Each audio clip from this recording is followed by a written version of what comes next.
Hello everyone. In this video, I'll show you how to display hidden folders, files and drives on your Windows 10 and 11 PC. Go to any folder at all, tap on the three dots at the top here, select Options, navigate to the View tab, and here you're going to see Show Hidden Files, Folders and Drivers. It's under the Hidden Files and Folders section.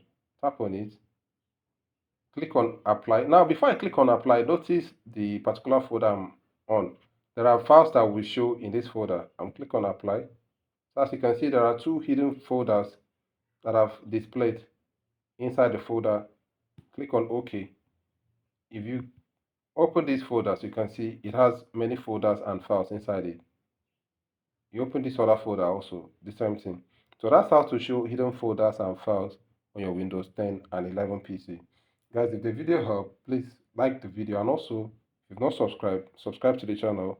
I'll see you in my next video.